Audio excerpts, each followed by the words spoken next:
오늘 제가 여러분의 마음에 깊이 심어드리고 싶은 교훈은 성령 충만한 교회인데, 성령 충만한 교회는 어떤 교회인가를 생각해 보므로 우리 모두 함께 은혜 받기를 주님의 이름으로 축원합니다.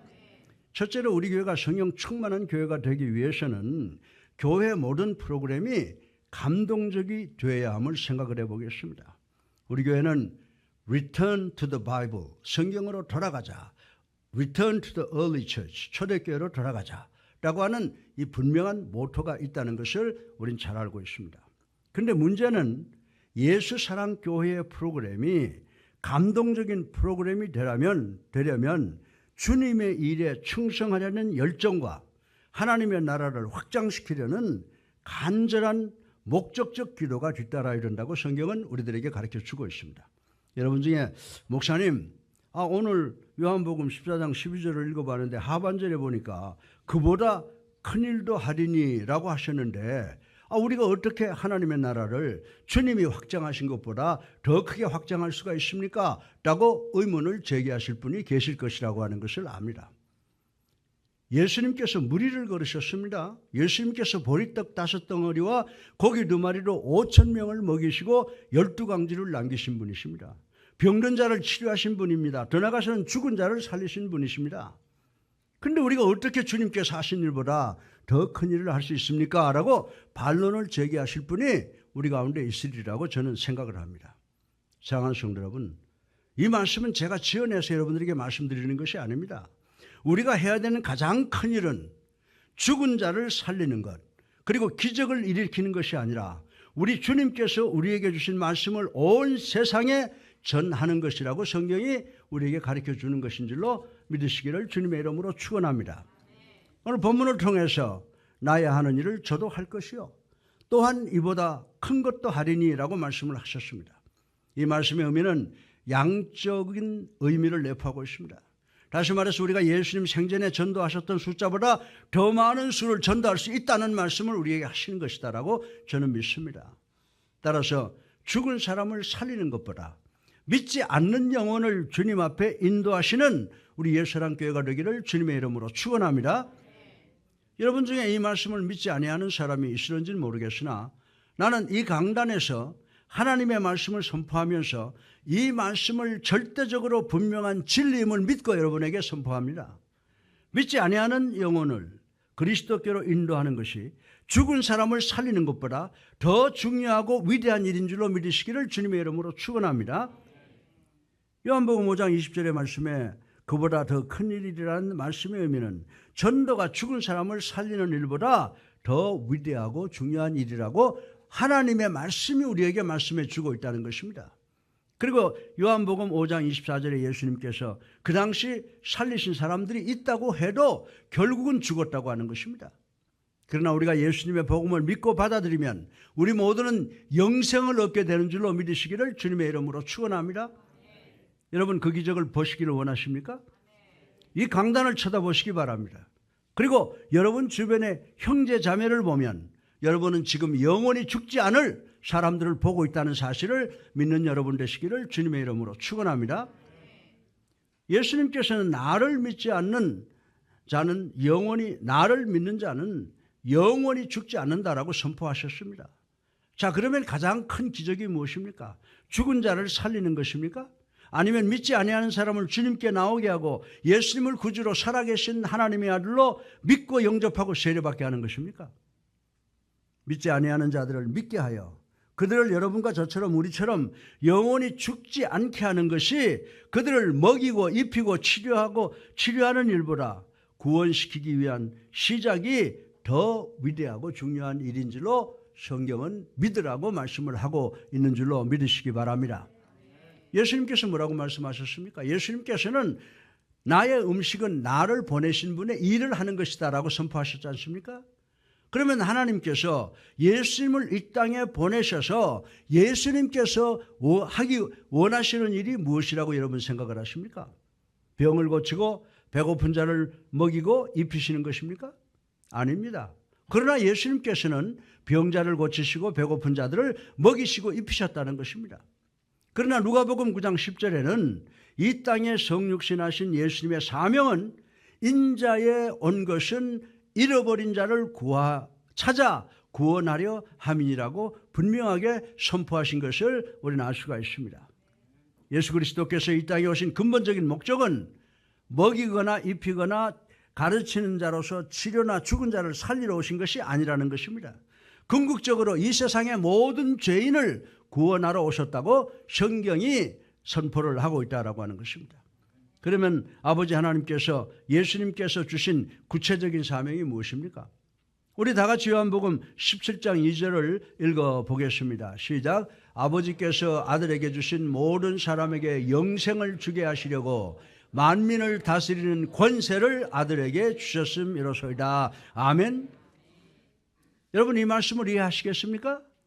아멘. 그리고 요한복음 14장 12절에 나를 믿는 자는 나의 하는 일도 저도 할 것이요 또한 이보다 더 큰 것도 하리라 라고 말씀을 하셨습니다.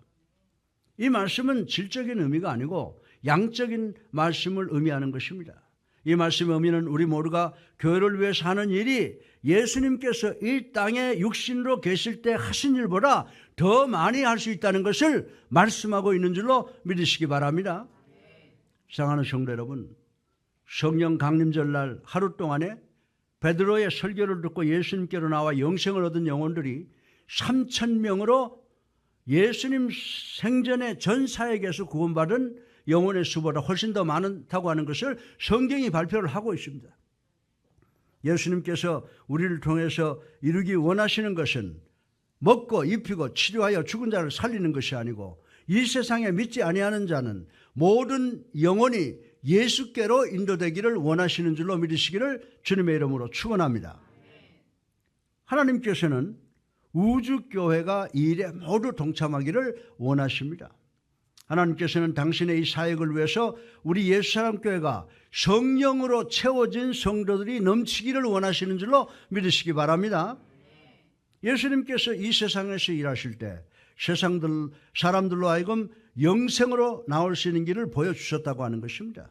그리고 예수님께서는 여러분과 나를 포함한 우리로 하여금 예수님께서 하셨던 사역의 양보다 더 많은 일을 하기를 원하시고 계신다는 사실을 우리는 깨달아야 된다라고 하는 것입니다. 그러면 사랑하는 성도 여러분, 예수님의 궁극적 사역이 무엇입니까? 예수님께서 내가 이 땅에 온 것은 섬김을 받으러 온 것이 아니라 어떻게 하려고 왔다고요? 섬기러 왔다. 그리고 인자는 잃어버린 자의 영혼을 되찾기 위해서 왔다라고 말씀을 하셨습니다. 사랑하는 성도 여러분, 그렇다면 잃어버린 영혼을 찾는 사역을, 잃어버린 양을 그리스도께로 인도하는 사역을 우리의 최대 사명으로 알고 우리는 최선을 다해야 되는 것 아닙니까? 아멘. 우리 교회에서 이 사역을 대신할 사역이 없습니다. 만약에 예수사랑교회가 세상의 가난한 사람들을, 홀로 사는 노인들을, 병자들을, 그리고 믿지 아니하는 사람들의 영혼을 무시하면 예수사랑교회는 이미 죽은 교회라고 하는 것을 우리는 깨달아야 된다라고 하는 것입니다. 교회는 선교 때문에 존재 가치가 있다고 성경은 이야기를 하고 있습니다. 이는 마치 불이 뜨거움 때문에 존재하는 것과 같습니다. 이것이 예수사랑교회의 감동적인 프로그램이라고 말씀을 드립니다. 그러면 우리들은 어떤 그리스도인이십니까? 우리는 액세서리 크리스찬입니까? 우리는 어떤 목사들입니까? 우리는 어떤 장로, 어떤 권사, 그리고 어떤 집사인가를 우리들의 가슴에 손을 얹고 성찰해 보시기를 주님의 이름으로 축원합니다. 전 여기서 예수님께서 예수사랑교회에게 주신 분명한 약속을 말씀을 드리겠습니다. 우리 다 같이 요한복음 14장 12절을 함께 읽어보겠습니다. 시작. 내가 진실로 진실로 너희에게 이르노니 나를 믿는 자는 내가 하는 일을 그도 할 것이요 또한 그보다 큰 일도 하리니 이는 내가 아버지께로 감이니라. 아멘. 그러면 우리가 예수님께서 하신 일보다 더 위대한 일을 어떻게 할 수가 있습니까? 우리는 이 위대한 일을 하나님의 말씀을 믿는 믿음의 기도로 하는 줄로 믿으시기 바랍니다. 성령 강림주일 베드로의 설교를 듣고 하루에 3,000명이 믿고 회개하고 구원받았다고 하는 기록이 있습니다. 이때 베드로는요, 시간을 다 이렇게 한번 좀 계산해 보니까 10분간 설교하고 열흘 동안 기도하여 3,000명을 구원받게 했다고 하는 것입니다. 그러나 우리 21세기 살아가는 우리는 어떠합니까? 우리는 10분간 기도하고 열흘간 설교합니다. 이런 노력이 끝나도 겨우 10손가락으로 셀 수 있는 사람을 구원하지 밖에 못한다라고 하는 것입니다. 사랑하는 성도 여러분, 이 성령 강림에 의한 감동적인 프로그램은 주님의 위대한 약속을 내포하고 있다는 사실을 믿는 우리가 되기를 바랍니다. 이 약속은 하나님께서 우리 기도에 반드시 응답하겠다고 하는 중요한 내용을 갖고 있다고 하는 것입니다. 그러나 기도는 우리의 사역을 대신할 수 있는 것도 우리들에게 제일 중요한 것은 더더욱 아닙니다. 여러분들 오늘 우리 목사님 이상하시네, 기도 중요하다고 그러고 또 아니라고 그러시네라고 말씀하신 분이 계실 것입니다. 그러나 기도는 우리들의 삶 자체인 줄로 믿으시기를 주님의 이름으로 축원합니다. 여러분은 하나님께서 여러분이 위대한 일을 하겠다는 기도에 하나님께서 응답하실 것을 믿습니까? 아멘. 그렇다면 여러분 얼마나 기도를 해야 된다고 생각을 하십니까? 목사님들, 장로님들, 권사님들, 집사님들, 여러분은 한 주일 동안 기도를 위해서 몇 번 여러분의 성전을 찾아오십니까? 우리 예수님께서는 너희가 무엇이나 내 이름으로 구하면 내가 행하리라고 분명히 말씀하셨습니다. 여러분은 세상 사람들이 살면서 기도 없이 하는 여러 가지 일을 보는 경우가 많이 있을 것입니다. 예를 들어서 자식을 위해서 건축 공사를 시작하면서 사업을 하면서 죽은 돼지 대가리에 콧구멍에 10,000원짜리를 틀어박아 놓고 절하는 사람들이 우리 주변에 많이 있는 것을 볼 수가 있게 되는 것입니다. 그러나 예수사랑교회는 예수님께서 우리에게 명령하신 그 위대한 큰일을 하기 위해서는 반드시 신실한 기도로 시작하고 신실한 기도로 끝을 내야 함을 명심하고 또 명심하는 성도님들 되시기를 주님의 이름으로 축원합니다. 둘째로 이 기도는 어떠한 기도인가를 생각해 보겠습니다. 먼저 확실히 믿는 기도입니다. 우리 다 같이 11절을 읽어보겠습니다. 내가 아버지 안에 거하고 아버지께서 내 안에 계심을 믿으라. 그렇게 못하겠거든 행하는 그 일로 말미암아 나를 믿으라. 아멘.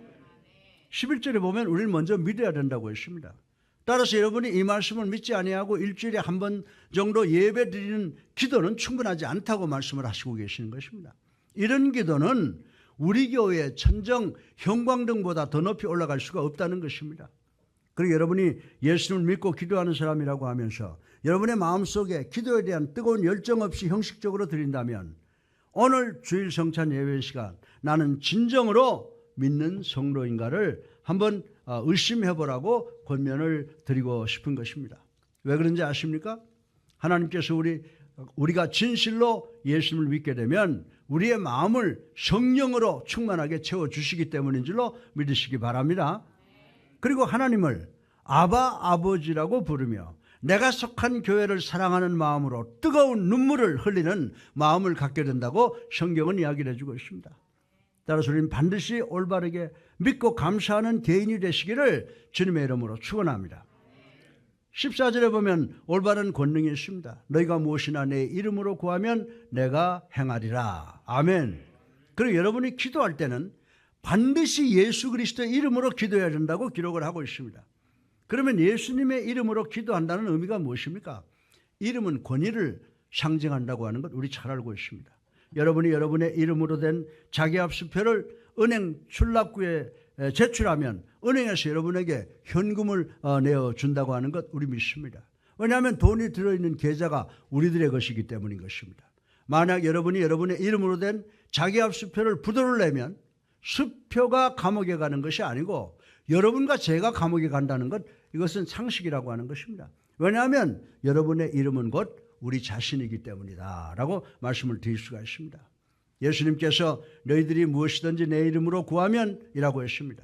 이 말씀의 의미는 내 이름에는 내 권위가 있다, 내가 인정했다, 다시 말해서 내가 하겠다라고 하시는 명령문이라고 하는 것입니다. 우리는 육적 힘으로는 권위를 가지지 못하고 있습니다. 그러나 우리는 예수 그리스도의 이름의 권위를 갖고 있습니다. 여러분 이 권위를 갖고 있습니까? 아멘. 갖고 있습니까? 아멘. 예. 저는 여러분 모두가 이런 권위를 갖고 있기를 주님의 이름으로 축원합니다. 그렇다고 여러분은 아무거나 예수 그리스도의 이름으로 기도하면 다 이루어질 것이라고 생각을 하십니까? 예수 그리스도 이름에 맞는 목표를 놓고 기도해야 하는 것입니다. 그러면 예수 그리스도 이름에 맞는 목표가 무엇입니까? 우리 다 같이 13절 상반절만 읽어보겠습니다. 시작. 너희가 내 이름으로 무엇을 구하든지 내가 행하리니. 아멘. 예. 이 말씀의 의미는 여러분의 기도가 응답받기 위해서는 여러분의 기도의 목표가 하나님의 기도의 목표와 일치되어야 된다고 하는 말씀인 줄로 믿으시기 바랍니다. 여러분의 기도의 목표는 하나님께 영광 돌리는 목표가 되어야 한다라고 하는 것입니다. 여러분 질병으로 고통당하십니까? 하나님 저를 치료하셔서 하나님께서 영광을 받아 주시옵소서. 여러분 자녀가 대학 시험을 보고 있습니까? 하나님 내 아들을 대학에 들어가게 하셔서 하나님께서 영광 받아 주시옵소서. 직장인들 승진 승급을 원하십니까? 하나님 저를 승진 승급시키셔서 하나님 영광 받아 주시옵소서. 사업을 하십니까? 내 사업을 발전 확장시켜서 하나님께서 영광 받아 주시옵소서라고 기도해야 되는 줄로 믿으시기 바랍니다. 예수님께 성도 여러분, 우리는 예수 그리스도께서 하신 일보다 더 큰 일을 해야만 됩니다. 그러면 우리 같은 성도들이 어떻게 예수님께서 하신 일보다 더 큰 일을 합니까? 그것은 믿음의 기도를 통해서 하나님께 영광을 돌리기 위한 목적이라면 하나님께서 우리에게 분명히 약속하신 것을 지켜주실 줄로 믿으시길 바랍니다. 따라서 하나님께 주신 말씀을 더하지도 마시고 빼지도 마시고 순종하고 실천하는 우리 모두가 되시기를 주님의 이름으로 축원합니다. 셋째로 우리 교회가 성령 충만한 교회가 되려면 하나님의 명령을 실천해야 할 것을 생각해 보겠습니다. 우리 다 같이 15절을 함께 읽어보겠습니다. 15절 시작. 너희가 나를 사랑하면 나의 계명을 지키라. 아멘. 우리 모두가 예수님을 사랑한다고 하면서 예수님의 계명을 지키지 않으면 우리들은 거짓말쟁이라고 말씀을 하고 있는 것입니다. 그러나 우리들이 예수님의 계명을 잘 지키면 여러분이 큰일을 하는 것은 당연한 것입니다. 예수님의 계명이 무엇입니까? 그것은 바로 우리 삶에 있어서 가장 큰 사명이기 때문인 것입니다. 우리 다 같이 마태복음 28장 18절로 19절을 한번 읽어보겠습니다. 시작. 예수께서 나와 말씀하여 이르시되 하늘과 땅의 모든 권세를 내게 주셨으니 그러므로 너희는 가서 모든 민족을 제자로 삼아 아버지와 아들과 성령의 이름으로 세례를 베풀고. 아멘. 예수님께서 우리들 보고 야 너희들 세상에 나가서 논쟁하라고 하시지 않으셨습니다. 내가 너에게 분부한 모든 것을 가르쳐 지키라고 명령하셨습니다. 여러분은 목사님 저는 가르치는 사람이 아닙니다. 저는 신학도 모릅니다. 저는 증거하지 못합니다. 라고 생각하실 분이 없지 않아 있을 것입니다. 그러나 여러분이 예수님을 여러분의 구세주로 살아계신 하나님의 아들로 믿는다면 여러분은 여러분의 믿음을 말할 수가 있다고 하는 것입니다. 여러분이 구원받았으면 여러분이 어떻게 구원받았는지 설명하실 수가 있을 것입니다. 아멘이죠. 여러분 구원받으셨죠? 사랑하는 성도 여러분, 우리 구세주께서는 여러분을 변호사로 부른 것이 아닙니다. 증인이 되라고 부르신 것입니다. 변호사는 자기의 재판을 위해서 논쟁을 합니다. 그러나 증인은 자기가 본 것과 들은 것만 말하는 사람이라고 하는 것입니다. 우리 그리스도인들 가운데 증인이 되지 못하는 사람도 있다면 그 사람은 본 것과 들은 것이 아무것도 없는 사람이기 때문이라고 말씀을 드릴 수가 있습니다. 넷째로 마지막으로 우리가 성령 충만한 교회가 되려면 확장되는 목표를 갖는 것을 생각해 보겠습니다. 이런 목표를 성취하기 위해서는 여러분은 엄청난 권능을 가져야 됩니다. 우리 다 같이 요한복음 14장 7절을 읽어보겠습니다. 시작. 그러나 너희는 그를 아나니 그는 너희와 함께 거하시며 너희 속에 계시겠음이라. 아멘. 누가 우리와 함께 계십니까? 예수님이십니다. 누가 우리 안에 사십니까? 예수님이십니다. 누가 우리 안에 역사하십니까? 성령님 예수 그리스도이신 줄로 믿으시기를 주님의 이름으로 축원합니다. 네. 예수 그리스도께서 내가 너희를 불안한 상태에 두지 아니하겠다, 내가 너희에게 돌아오겠다라고 분명히 약속하신 것 우리 믿고 있습니다. 사랑하는 성도 여러분, 성령님은 우리 그리스도인들 안에 있는 예수 그리스도이신 줄로 믿으시기 바랍니다. 예수님 우리 주님께서 너희에게 위대한 사명이 있다, 너는 내가 한 일을 더 위대하게 할 수 있다라고 말씀을 통해서 우리에게 해주셨습니다. 그리고 하나의 조건을 달았는데 기도하라는 것입니다. 순종하라는 것입니다. 내가 너희에게 또 다른 보혜사를, 협력자를 보내겠다라고 말씀을 했습니다. 이 보혜사라는 단어는 페라클리토스라고 하는 단어인데 이것은 협력자라고 하는 의미입니다. 이 의미는 여러분 옆에 항상 서 계시는 분을 의미합니다. 여러분과 함께 사시는 분을 의미하는 줄로 믿으시기 바랍니다. 그리고 권능과 위로와 힘을 주시는 분이신 줄로 믿으시기 바랍니다. 이분은 여러분을 절대로 홀로 두지 아니하시는 분이시라고 하는 것입니다. 우리 주님께서 말씀하신 또 다른 보혜사라는 말씀은 다른 종류를 의미하는 것이 아니라 같은 종류를 말씀하시는 것이다 라고 하는 것입니다. 예수님께서 내가 또 다른 보혜사를 보내겠다는 말씀을 바꾸어 생각해 보면 내가 너와 함께 하겠다는 말씀인 줄로 믿으시기 바랍니다. 잘 들으시기 바랍니다. 예수님께서는 나는 너희들을 홀로 위로가 없는 불안한 상태에 버려두지 않겠다. 나는 너희들에게 다시 돌아오겠다라고 하셨습니다. 그리스도께서 우리 믿는 성도들 안에 다시 사신다는 것입니다. 그러므로 우리 안에 더 큰 일 하시는 분은 결국 누구예요? 부활하신 예수 그리스도이심을 우리는 깨닫고 믿어야 되는 줄로 믿으시기를 주님의 이름으로 축원합니다. 예수님께서는 우리 안으로 들어오신 분이십니다.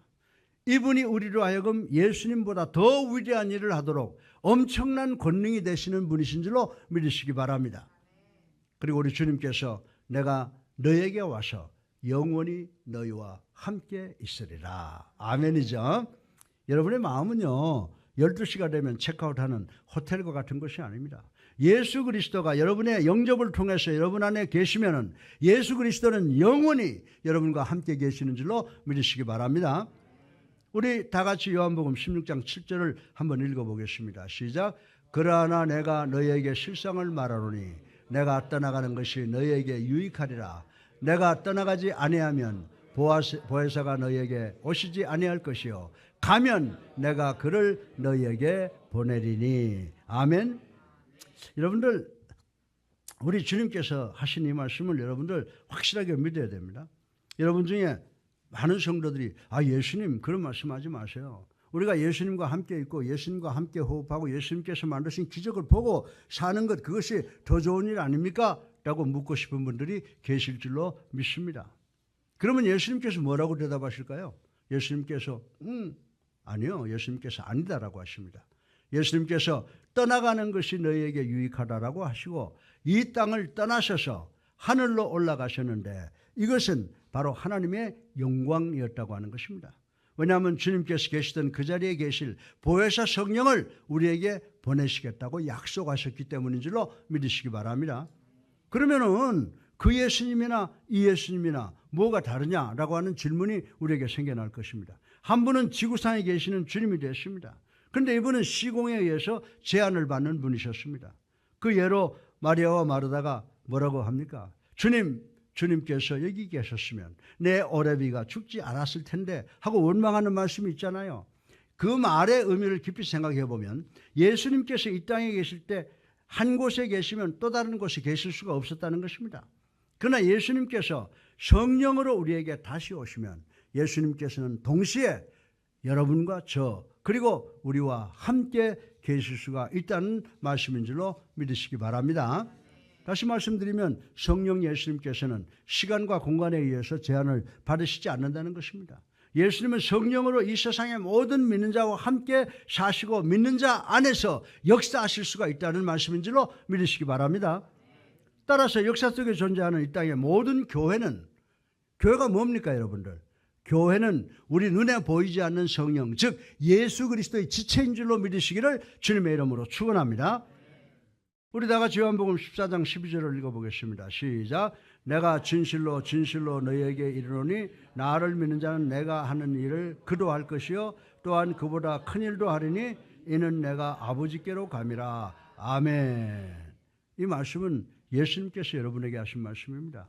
이 말씀은 여러분에게 예수 믿고 나면 세 가지의 기적이 일어난다고 하는 것입니다. 첫째로 여러분이 거듭난다는 것입니다. 그것이 기적인 줄로 믿으시기 바랍니다. 두 번째로 여러분이 하나님께 영광을 돌리면 부활의 주님이 오실 때 여러분이 공중들림을 당하여 재림 예수를 맞이하는 기쁨과 영광을 갖게 된다는 것인 줄로 믿으시기 바랍니다. 그리고 세 번째 기적이 있습니다. 성령님께서 매일 여러분과 저와 우리 모두에게 성령의 권능을 덧입혀 주신다고 약속하신 줄로 믿으시기를 주님의 이름으로 축원합니다. 저는 여러분 모두가 여러분 자신을 주님께 드리시기를 축원합니다. 주님, 제가 여기 있습니다. 주님께서 제 안에 계시는 성령을 사용하셔서 과거보다 더 큰 일 하시기를 예수 그리스도 이름으로 기도합니다. 라고 기도하시는 여러분 되시기를 주님의 이름으로 축원합니다.